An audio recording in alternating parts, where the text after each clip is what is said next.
Hi friends, आज तुम्हाला मी दाखवणार आहे म्हैसूर बोंडाची रेसिपी। असं तर हे बेसन आणि मूग डाळचे ते करते तर भजीसारखे, खरं हे मैदाच आहे। थोडासा टेस्ट पण छान लागते आणि संध्याकाळी स्नॅक्ससाठी खूप छान लागते खायला। ते सॉसेस सोबत खाऊ शकते, कधी खोबऱ्याची चटणी नाहीतर गरम गरम सांबारमध्ये असं डुबून पण खाऊ शकतो आम्ही। आणि ह्याला लागणारे साहित्य बघा, दही आणि हिरवी मिरची थोडंसं अर्धा कच्चं काढून घेतले, 1 वाटीभर मैदा। आता आम्ही पहिला ह्याच्यात घालून घेणार वाटीभर दही। दही थोडंसं आंबट असल्यानं खूप छान लागते खायला, टेस्ट थोडं खट्टा मिठा येते। पहिला दही जरा सगळं असं बारीक करून घेऊ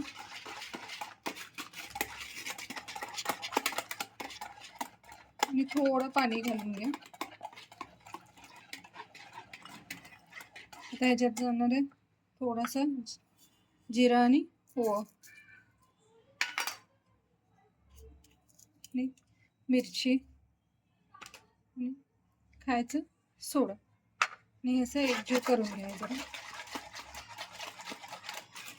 छान लागते संध्याकाळीचं खूप गरम गरम मैद्याचं जरा टेस्ट वेगळाच येते।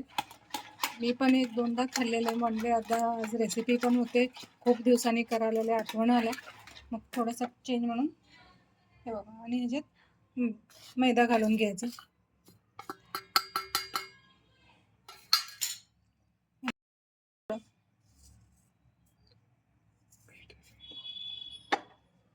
खायचं मीठ,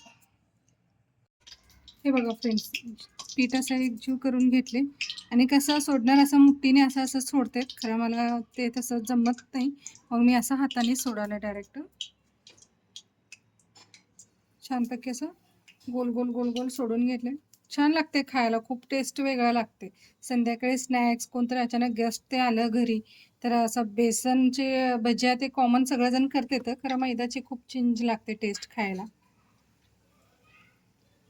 आणि जास्त काय ऑइल धरत नाही, लई लोकांना असं वाटतं की मैद्याची खूपच ऑइल धरेल, म्हणून काहीच ऑइल धरत नाही। मी खूप वेळ करते ना, आता 2दा करून करून बघितले मी, नंतरच तुम्हाला रेसिपी शेअर करायला। कसं कुठलाही रेसिपी मी पहिला स्वतः ट्राय करते, मग शेअर करते कसं छान झाले का नाही। मग काही जण कसं यूट्यूब बघून करणार खूप जण आहेत, मग नंतर ना त्यांना पण खूप त्रास होणार, नको आपल्या चुकीत रेसिपी म्हणून। कसं सोडता प्रत्येक वेळेस थोडं थोडं हाताला पाणी लावून जरा सोडलं ना, पटपट पटपट पडते। मैदा आहे ना त्याच्यामुळे ते थोडंसं चिकट धरते, हाताला थोडं थोडं पाणी लावून सोडा, पटपट पटपट पडतेत मग।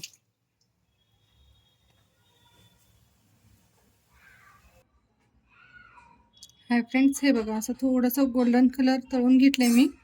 काय मी ह्याच्यासोबत केले खोबऱ्याची चटणी। मग मी ऑलरेडी तुम्हाला खोबऱ्याची चटणीची रेसिपी दाखवले, तसं खोबऱ्याची चटणी पण खाऊ शकता। कोण टोमॅटो सॉस सोबत खातेत, कोण ग्रीन कोथिंबीरची चटणी ते असते त्याच्यासोबत खातेत, कुणाची आवड त्यांच्या ते त्यांच्या अनुसार त्यांनी खाऊ शकतात। मी खोबऱ्याची चटणी केले, हे बघा खूप छान लागते खायला पण, आणि आत पण छान फ्लफी होते। हे किती मस्त असं स्पॉन्जी स्पॉन्जी झाले ते बघा। आत मी हिरवी मिरची ते टाकले होते, खायला तर एकदम टेस्टी आहे। तुम्ही पण एकदा ट्राय करून बघा। थँक्यू।